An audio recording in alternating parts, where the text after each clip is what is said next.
Le but de cette présentation est de brosser un portrait global du modèle de la réponse à l'intervention afin de développer un langage commun et de comprendre l'impact d'une intervention efficace au sein d'une école. Depuis 2018, le Conseil scolaire Viamonde a adopté le modèle de la réponse à l'intervention, communément appelé la RAI. Ce modèle d'intervention pédagogique a été développé aux États-Unis dans les années 90. Depuis quelques années, plusieurs provinces canadiennes, dont l'Ontario, utilisent ce modèle qui est appuyé par la recherche autant sur le plan de l'apprentissage que sur le plan du comportement. Ce modèle permet au personnel scolaire d'intervenir afin de favoriser la réussite d'un plus grand nombre d'élèves, car il offre un enseignement de haute qualité, la prévention des difficultés d'apprentissage, un dépistage plus rapide, une organisation des services d'appui efficace et un partage des rôles entre les intervenants. Il repose sur 4 fondements, soit la responsabilité collective, l'évaluation en continu et au service de l'apprentissage, un accès certain à l'apprentissage et un curriculum garanti.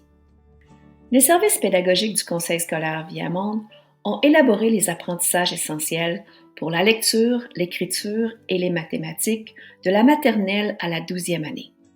Les apprentissages essentiels représentent le minimum qu'un élève doit apprendre pour atteindre des niveaux d'apprentissage élevés. Ce modèle va nous permettre de mettre l'accent sur les petits problèmes avant que ceux-ci deviennent de gros problèmes.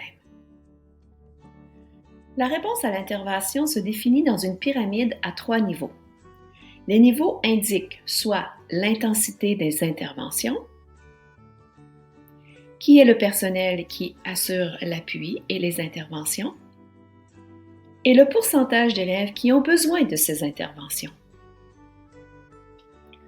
Le niveau 1 se vit dans la salle de classe et consiste à offrir un enseignement de qualité portant sur les apprentissages essentiels en utilisant des programmes et des méthodes pédagogiques validées par la recherche, et ce, dans un environnement sécuritaire et positif.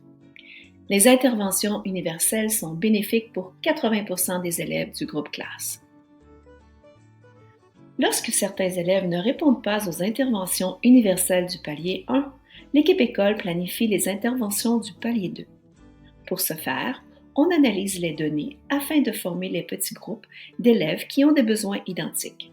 Un enseignement supplémentaire est donné afin de revoir les concepts essentiels qui n'ont pas été acquis.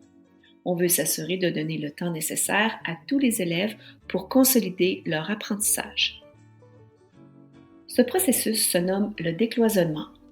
Pour réaliser le décloisonnement, l'équipe école travaille de concert pour former les groupes, planifier les leçons, le matériel et les tâches pour les élèves qui ont besoin de revoir certains concepts, mais aussi pour les élèves qui vivront des activités d'enrichissement. Tout au long de ce processus, l'équipe fait le suivi des progrès des élèves afin de modifier les groupes, les interventions et adapter le décloisonnement aux besoins des élèves. Lorsque les élèves ne répondent pas aux interventions des paliers 1 et 2, on leur offre un 3e niveau d'intervention. Celui-ci est nécessaire pour environ 5% des élèves d'une classe. Le niveau 3 permet des interventions plus intensives, adaptées aux besoins de l'élève, et un enseignement est dispensé individuellement ou en petits groupes par l'enseignant ressource sur les apprentissages et les concepts de base qui ne sont pas acquis. La réponse à l'intervention est axée sur une gamme de stratégies et de soutien à court et à long terme. L'intensité des interventions s'ajuste aux besoins des élèves dans le temps. Il est important de noter que tous les élèves peuvent recevoir des interventions de niveau 2 et de niveau 3, et ce même s'il n'y a pas de plan d'intervention. Cette démarche favorise la collaboration au sein des écoles car elle est basée sur la résolution de problèmes. La prise de décision de l'équipe pédagogique se base sur les données afin de déterminer les besoins et les stratégies à mettre en place. Cette responsabilité collective permet au milieu scolaire de revoir l'efficacité de ces interventions afin de répondre aux besoins de tous les élèves. Au centre de ce modèle, on retrouve donc un enseignement de qualité, les apprentissages essentiels et de l'enrichissement, des attentes élevées, une gestion de classe efficace, de la différenciation pédagogique et des ressources et de la technologie en salle de classe. En bref, le modèle de la RAI propose de procéder par étapes.